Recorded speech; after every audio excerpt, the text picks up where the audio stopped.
Friends, copycat কাকে বলে? এর আগে আমি বহুদিন ধরে কপিক্যাট আপনাদের দেখিয়ে আসছি, ওয়ার্ড টু ওয়ার্ড, মানে মিলিয়ে মিলিয়ে এদিকে কি হচ্ছে ওদিকে কি হচ্ছে, এদিকে চাউমিন হলেই ওদিকে দৌড়ে গিয়ে মা ছেলে মিলে পাস্তা বানাচ্ছে। আমি বহু দেখিয়ে এসছি। তো 2-4 দিন ধরে তো কোনো চুলোয় ঘুরতে গেছিল, সেখানেও যাবার আগে বউয়ের নিন্দে করে গেছে, কারণ বউ না বেচলে তো খেতে পাবে না।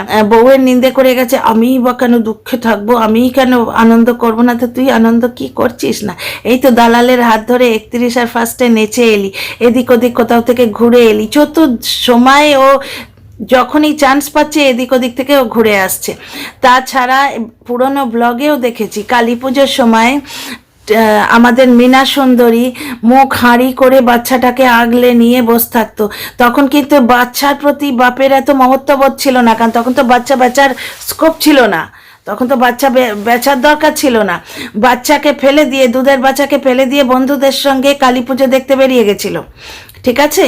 তারপরে মীনা শ্বশুরকে দিয়ে কতগুলো বাজি শুকিয়ে, মানে 57 বাজি শুকিয়ে বাচ্চাটাকে দিয়ে পোড়ালো, বাচ্চাটার মুখে হাসি ফুটলো এবং নিজে আলু ভাজা আর শুকনো রুটি খেতে খেতে ব্লগ বানালো। সে পিট দ্বীপ কিন্তু ঘুরছিল, এনজয় করছিল লাইফ। তখন ছেলের প্রতি কোনো মমত্ববোধ ছিল না, কারণ ছেলেকে বেচার তখন দরকার ছিল না, না বউ বেচার দরকার ছিল, না ছেলে বেচার দরকার ছিল। সুন্দরী যুবতী স্ত্রী দিব্যি কামিয়ে দিচ্ছিল। কোন মুহূর্তটা এ এনজয় করে না? তুই যাচ্ছিস কোনো চুলোয় বেড়াতে যাচ্ছিস, যা না, বউয়ের গায়ে কালিমা লাগাবার দরকার কি? বউয়ের নগ্নতা বেছে বেছে তো খাচ্ছিস তুই, খেয়ে এখনো পেট ভরছে না তো? খাবার কথায় মনে হলো এই লোভী জলনদীপ 2 দিন ধরে ব্লগ দেখাচ্ছে। ব্লগটা তো আমি থরলি দেখি না, কিন্তু দেখার কি কিছু আছে ডিয়ার ফ্রেন্ড? যখনই দেখছি হামলে পড়ে খাচ্ছে, খালি ঠুসে যাচ্ছে, খালি ঠুসে যাচ্ছে। পুরো পিকনিকে 1000টা লোক 1000টা কাজ করছে, পিকনিকের মজাই তো ওইটা। ছেলেরা মিলে রান্না করবে, কেউ আলু ছাড়াবে, কেউ ডিম ছাড়াবে, কেউ পেঁয়াজ কাটবে, এ খালি গিলে যাচ্ছে, এ খালি গিলতেই এসছে। মানুষের ভবিষ্যৎ গিলবে, মানুষের সম্মান গিলবে, ছেলের ভবিষ্যৎ গিলবে এবং বউয়ের নগ্নতা বেঁচে খাবে, ছেলে বেঁচে খাবে। ফিরে এসে যে নতুন ব্লগটা দিয়েছে তাতে আবার শুরু হয়ে গেছে কন্ট্রোভার্সি। পটল সুন্দরী মাছ, হে হে হে হে। পটল সুন্দরী মাছ বলে খানিকটা কন্ট্রোভার্সি করা হলো। যেমন মা তেমনি ছেলে, মায়ের তো বলা উচিত, মা তো ছেলেকে শুধরায়, তো এ যেমন মা তার তেমনি ছেলে, বুঝতে পারছো তো? মায়ের থেকেই বোধহয় নোংরামোগুলো শিখেছে। তো শুরু করলো পটল সুন্দরী মাছ নিয়ে, মানে আবার এসে কন্ট্রোভার্সিয়াল অ্যাঙ্গেল খুঁজতে রয়েছে। 2 দিন ধরে ভিডিও করেছে শুধু খাওয়া। আমার একজন দর্শক বন্ধু বলল যে তুমি তো মীনা সুন্দরীর গল্পটা লিখছো, তা তুমি তোমার গল্পের ভিলেনের ব্লগগুলো দেখেছো কি? তা আমি বললাম ব্লগ দেখার কি আছে ওতে, যখনই দেখছি খালি ঠুসছে, একবারে হামলে পড়ে, একবারে সেই বাজ পাখির মতো হামলে পড়ে, যেন বাপের জমে খাবার দেখেনি এইরকমভাবে শুধু খাওয়া। যেখানেই দেখা যাচ্ছে খালি ঠুসে চলেছে, ঠুসে চলেছে, অন্য সবাই কাজ করে চলেছে, এ শুধু ঠুসছে, ঠিক আছে। তো যার জন্য এর ব্লগ কেউ দেখেও না, ভিউ প্রচুর কমে গেছে। যতই এর প্রসাদ দালাল চিৎকার করুক, আমার ভাইয়ের ভিডিও থেকে অনেক শেখার আছে, কি করে ঠুসতে হয়, তা আবার পরের পয়সায়। তা আমার মীনা সুন্দরী, আমার গল্পের কাল্পনিক নায়িকাও আজকে একটু ঠুকেছে যে নিজের রোজগারের পয়সায় কোনো জিনিস, কোনো শখ পূরণ করার ব্যাপারই আলাদা। আচ্ছা, মীনা সুন্দরী কিছুদিন আগে একটি বোমা বর্ষণ করেছিল যে আমি তোমাদের একটি সারপ্রাইজ দিতে যাচ্ছি, 2-3 দিন পরে তোমাদের দেখাবো। আমার যতদূর ধারণা ও নতুন গাড়ি কিনতে যাচ্ছে, কারণ গাড়ির ব্যাপারটা ও এর আগেও বলেছিল, এবং গাড়িটা মীনা সুন্দরীর পরিবারের সঙ্গে খুব সুইটেবল, কারণ ওই পরিবারের মেন পেশা হচ্ছে ড্রাইভারি, ঠিক আছে। তো এর আগে মীনার দাদারও একটা গাড়ি ছিল, যখন মীনার প্রথম বিয়ে হয়েছিল ওর দাদার একটা গাড়ি ছিল। মাঝখানে আমি ওর ব্লগ দেখা ছেড়ে দিয়েছিলাম, কারণ মেয়েটার প্রতি অত্যাচার আমি ওই ব্লগ দেখে বুঝতে পারতাম। এই যে একটা কন্টেন্ট ক্রিয়েটার অদ্ভুত অকথ্য যুক্তি দিয়ে ভিডিও করে, সেদিন ভিডিও টাইটেলে দিয়েছিল যে জলনদীপ বেড়াতে যাচ্ছে বলে জলনে পুড়ে গিয়ে নাকি মীনা সারপ্রাইজের কথা বলেছে। মীনার নাকি এত হিংসে হয়েছে, জ্বালা ধরেছে, সে সারপ্রাইজের কথা বলেছে। হ্যাঁ রে, জ্বালা ধরলে মানুষ গাড়ি কিনে আনে বা সারপ্রাইজ কিনে আনে? জ্বালা ধরলে মানুষ 5-5.5 লাখ টাকা ইউহি খরচা করে ফেলে, তা তুই পরের প্রতি জ্বালা দেখিয়ে খরচা করে দেখা দেখিনি 5-6 লাখ টাকা? মীনার অকাত আছে তাই সে করছে। তো যাই হোক, এবার মিনা সারপ্রাইজের কথা বলেছে, জলনদীপ বলবে না সঙ্গে সঙ্গে ওর কথা বলতে গেলে ঠোঁটটা এরম কেন হয়ে যায় আমি জানি না। ইঁদুরের মতো স্বভাব, তো অন্য লোকের সাফল্য মেরে খাওয়ার স্বভাব, অন্য লোকের হাঁড়িতে এরম করে নাক গলাবার স্বভাব, ওই জন্য কথা বলতে বলতে এরম হয়ে যায় মুখটা। আর ওই হে হে করে হাসি আর এরম দেখলেই আমার সব থেকে বেশি রাগ ধরে। তো আমার জীবনের একটা স্বপ্ন, আমার অনেক দিনের স্বপ্ন, মানে বুঝতে পারছো, কোনো বাইক ফাইক বোধহয় কিনবে, কারণ গাড়ি কিনলে গাড়িটাকে এক্সচেঞ্জ করতে হবে, সে অকাত বোধহয় ওর নেই। অকাত তো বউয়ের নগ্নতা বেচে এবং ছেলে বেচে তো হয়েছে, ভিক্ষে প্রচুরইও পাচ্ছে, কিন্তু কিপ্টের ধন, বুঝতে পারছো তো। প্রথমে 8 আনা খরচ করবে, তারপর 75 পয়সা খরচ করবে, তারপর ভাববে বাবা 1টা টাকা, ওরে বাবারে 1টা টাকা খরচা করব। তো গাড়ি এক্সচেঞ্জ করে গাড়ি কেনার এখন মানসিক উদারতা এর নেই, মনে হয় কোনো বাইক ফাইক কিনে আনবে। মিনাকে টক্কর দিতে হবে, বুঝতে পারছো তো। মিনা একটা সারপ্রাইজ দেবে বলেছে, এবার যেদিন মিনা সারপ্রাইজটা দেখাবে আন্দাজ করে, সেই দিনই ওকে ওই বাইক বা সাইকেল বা একটা কাচ্চা জাঙ্গিয়া কি কিনে আনবে। যাই কিনবে ওই হোয়াটসঅ্যাপ থেকে তোলা টাকার বিনিময়ে কিনবে। ডিয়ার ফ্রেন্ডস, এটা লিখে রাখো, আমার পুরনো একটা বাইক আছে, সেটা বিনিময় করেই হয়তো কিনবে। সে বাইকটাও নাকি সৌমালির দেয়া, ঠিক আছে, মানে এক্সচেঞ্জ করে কিনবে আর কি। তো যেদিন মিনা তার সারপ্রাইজটা দেবে সেই দিনই এই মালটা কিন্তু ওই বাইক বা যেটা কিনবে, যে সারপ্রাইজের কথা বলছে, ওর স্বপ্ন অনেক দিনে, সেই দিনই দেবে। যেদিন মিনা গাড়ি দেখাবে বা ওর সারপ্রাইজটা দেখাবে, আমি গাড়ি বলছি, আমার একজন দর্শক বন্ধু সৌভিকের নাম তোমরা শুনেছ নিশ্চয়ই, ওই বাংলাদেশি কুলাঙ্গারটা সৌভিককে নিয়ে ভিডিও করেছিল, আমিও একটা ভিডিও করেছিলাম। তো সৌভিক বলছে যে মিনা বোধহয় কিনবে, ফোন কিনবে, একটা দামি ফোন, আইফোন কিনবে। তবে আমার মনে হচ্ছে মিনা গাড়ি কিনবে, কারণ আমার গল্পের কাল্পনিক নায়িকা, তার ধারটা বোধহয় আমি একটু বেশিই বুঝি। আমার মনে হচ্ছে মিনা সুন্দরী কোনো গাড়ি কেনবারই প্ল্যান করেছে। দেখা যাক কার গেস ওয়ার্কটা রাইট হয়, আমার না আমার দর্শক বন্ধুদের। আমার অনেক দর্শক বন্ধু অনেক কথা বলেছে, দেব ফোন আর গাড়ির ব্যাপারটাই প্রমিনেন্ট হয়ে দেখা দিয়েছে। তো দেখা যাক কোন গেস ওয়ার্কটা সঠিক হয়।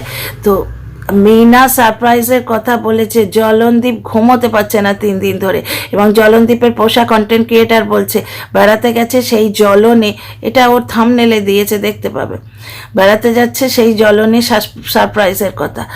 মানে ফালতু অযৌক্তিক কতগুলো কথা বলে দিয়ে 4-5 মিনিটের একটা ভিডিও নামিয়ে দিলেই হলো।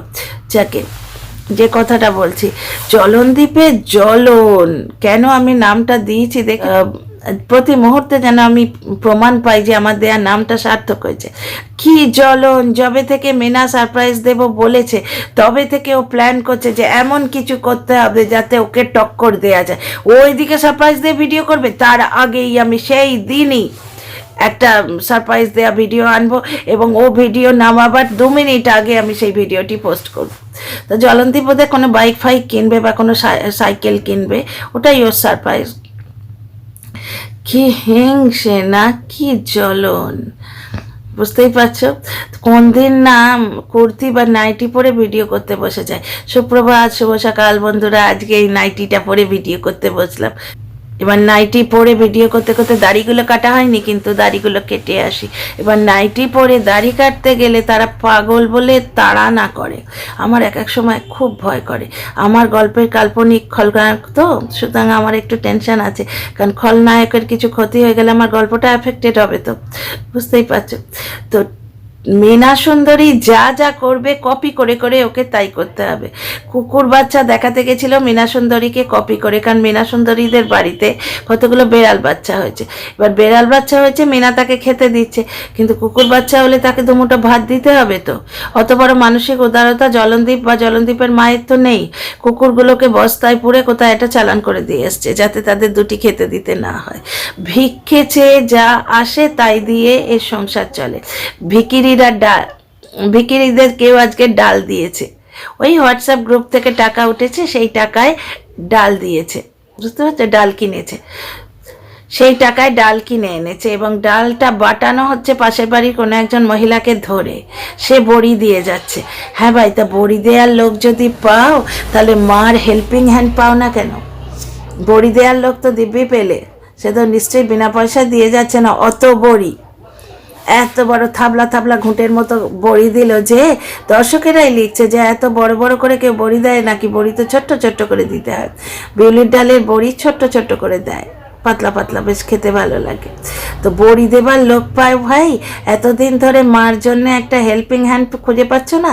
দর্শকরা, তোমার দর্শক বন্ধুরা যাদের ঠকিয়ে, যাদের মাথায় কাঁটাল ভেঙে এতদিন ধরে তুমি খাচ্ছ, অথচ 24 ঘন্টায় গেমে দালালের মতো তোমাদের ভালোবাসায় উঠে দাঁড়িয়েছি, তোমাদের ভালোবাসায় খাত থেকে সিঁড়ি বেয়ে উঠে দাঁড়িয়েছি। তোমরা হোয়াটসঅ্যাপে একটু বেশি বেশি করে ভালোবাসা পাঠাও, তাহলে আজকে পটল সুন্দরী মাছ খেয়েছি, কালকে আবার পাবদা খাবো। কারণ আমার এক্সো আইফের নগ্নতা বেচে আমি অনেক টাকা করেছি, কিন্তু সেই টাকা খরচা করে আমি মাছ কিনবো নি বাপু। তোমরা হোয়াটসঅ্যাপে টাকা পাঠাবে, সেই টাকায় আমি মাছ খাবো, বুঝতে পারছো তো? সেই দর্শকদের ভালোবাসা, নিঃস্বার্থ ভালোবাসা, যেমন এর মা কাম দিদি, যার হাত ধরে 31 আর ফার্স্টে নেচে এলো গিয়ে, সেই দিদির সম্বন্ধে একটা ভিডিও আগেই করেছিলাম। সেই দিদি তার নিজের সন্তানের জন্য কোনো রকম ভালোবাসা অনুভব করে না, অসুস্থ স্বামীর জন্য কোনো রকম ভালোবাসা অনুভব করে না, কিন্তু আমার গল্পের কাল্পনিক নায়িকা মীনা সুন্দরীর ছেলের জন্য তার পরাণটা ফেটে চৌচির হয়ে যায়। আজকে ওয়াইটিতে কারোর একজন পিতৃবিয়োগ হয়েছে, সেই জন্যে এই মহিলার বুক ফেটে কান্না আসছে, হাসতে সে পাচ্ছে না। তো রতন চেনে তো সেই মহিলার ভাই, যে সে আর কি হবে, সেও তো দর্শকদের ভালোবাসায় খাত থেকে হামাগুড়ি দিয়ে উঠে আসছে। প্রতি দুটো ভিডিও অন্তর অন্তর পিটপিট করতে করতে চুল্লু খেয়ে এসে বলে। তো আজকে কোনো দর্শক হোয়াটসঅ্যাপে টাকা পাঠিয়েছে, সেই টাকায় ডাল কিনে এনেছে, এনে বড়ি দিচ্ছে দেখলাম। তো ওই লাস্টে ওই কোয়েশ্চেনটা করেই ভিডিওটা শেষ করছি। হ্যাঁ ভাই, বড়ি দেখে আর লোক পাও, আর মার একটা হেল্পিং হ্যান্ড খুঁজে পাও না, যে মাকে ঘরের কাজে একটু সাহায্য করবে। আচ্ছা ডিয়ার ফ্রেন্ডস, ছেলে নাকি বায়না করেছে খাবার জন্যে, ঠিক আছে? আমার গল্পের কাল্পনিক নায়িকা মীনা সুন্দরী যতদিন বাড়ি থাকতো, ওই পটল সুন্দরী মাছ আর পান্তা ছাড়া সে বেচারি কিছু খেতে পায়নি। একটু চা খেলে তার বাপের শ্রাদ্ধ আর গুষ্টি তুষ্টি করে ছেড়ে দিত, কারণ চায়ে 2 ফোঁটা দুধ লাগে, বুঝতে পারছো তো? যাই হোক, এখন ছেলে বায়না করেছে, ছেলে খাবারের নাম জানে, তাই তো? এবং যখন খাবারটা একই প্লেটে নিয়ে 3 জনে খেতে বসলো, ছেলেটা বাচ্চা ছেলে মাঝখানে বসে বকবক করে যাচ্ছে মিষ্টি মিষ্টি করে, আর 2 মা গোগ আর 2 লোভী 2 দিকে বসে গোগ্রাসে খেয়ে যাচ্ছে। বাপের একবার মনে হয় না যে এক টুকরো খাবার ছেলেটার মুখে দিই, আমরাই তো সব খেয়ে নিলাম ছেলের নামে এনে। মীনা সুন্দরীর কিন্তু ভিডিওগুলো দেখো, সেই দীঘার ব্লগ, ওকে বাড়ি থেকে তাড়িয়ে দেবার আগে জলনদীপ যখন ছেলে কেড়ে নিয়ে, ফোন কেড়ে নিয়ে, সর্বস্ব কেড়ে নিয়ে, 5 লাখ টাকা চুরি করে নিয়ে ওকে বাড়ি থেকে তাড়িয়ে দিয়েছিল, তার আগে দীঘায় গেছিল, কন্টেন্ট বানাতে গেছিল, বুঝলে তো? কারণ মীনাকে বেড়াতে নিয়ে যাবার জন্য যে যায়নি, সেটা প্রমাণিত কেন হয়ে যায় না? মীনাকে হোটেল রুমে বসিয়ে রেখে গেছিল যে তুমি প্রমোশন করো, আমরা ঘুরে আসি। এবং এইভাবে বেড়াতে গিয়েও হোটেল রুমে বসে প্রমোশন করেছিল, সেই প্রমোশনের টাকা ও চুরি করে নিয়েছে, বুঝতে পারছো? এবং এখনও মীনা সুন্দরীর নামেই ও প্রমোশনগুলো করে চলেছে, যেগুলো প্রমোশন কোডগুলো যেটা, সেটা মীনা সুন্দরীর নামেই কমেন্ট বক্সে আসে, দেখো ডেসক্রিপশন বক্সে আসে, দেখে নিও। তো হোটেলে যখন মীনা সুন্দরীকে রেখে গেছিল, মীনা সুন্দরী যখন বসে বসে প্রমোশন করছিল, যথারীতি কি বলবে বলো বেচারি মেয়েটা, সে বললো আমার শরীরটা ভালো নেই। সেই সম্বন্ধেও কিন্তু দর্শকদের কটূক্তি ছাড়া আর কিছু আসেনি কমেন্ট বক্সে, কারণ অলরেডি ছেলেকে কেড়ে নেওয়ার নাটকটা তখন সাকসেসফুল হয়েছে, বুঝতে পারছো তো? মীনা সুন্দরীকে একতরফা নোংরা করা হয়ে গেছে। পরে তো নগ্নতা বেচলো একটা প্লটিং করে। তার আগে সেখানেও দর্শকরা বলতে বসেছে, বেড়াতে গিয়ে যদি হোটেল রুমেই টাকার লোভে বসে থাকা হয়, তাহলে বেড়াতে যাবার দরকার কি? কমেন্ট বক্সে আমি কমেন্টগুলো পড়েছি। এবার টাকার লোভটা কার? কে ওকে বাধ্য করেছিল বেড়াতে গিয়ে হোটেল রুমে বসতে? এবং সেইভাবে প্রমোশন করে পাওয়া টাকা কে চুরি করে নিয়েছে? জলনদীপ লোভী না এই মেয়েটি লোভী? তো যাই হোক, মীনার সেই দীঘার ব্লগগুলোতে যখনই ওরা খাচ্ছে, যথারীতি জলনদীপ যেখানে পায় এক টুকরো খাবার, হামলে পড়ে সবার আগেও খেতে বসে যায়। আশপাশে কে মরলো বাঁচলো খেলো সেও দেখে না। তো যথারীতি ক্যামেরায় দেখাতে হবে বলে বাবার পাশে ছেলেকে নিয়ে বসেছে, অথবা আমার ছেলে করে হয়তো নিয়ে বসেছে। প্রথম থেকেই তো টেন্ডেন্সি ছেলেটা কেড়ে নিয়ে রাখবো। এবার এদিক থেকে মিনা ভিডিও করছে, মানে ক্যামেরা করছে, তো মিনা বারবার বলছে ওকে তুমি খাইয়ে দাও, ও কিন্তু না হলে খেতে পারবে না। প্রথম থেকেই মিনা যতদিন ছিল ছেলেকে নিজের হাতে খাইয়ে দিয়েছে, কিন্তু এখানে দেখো ছেলের নাম করে খাবার এনে মা ছেলে পুরোটাই খেয়ে নিল, মেরে দিল পুরোটা।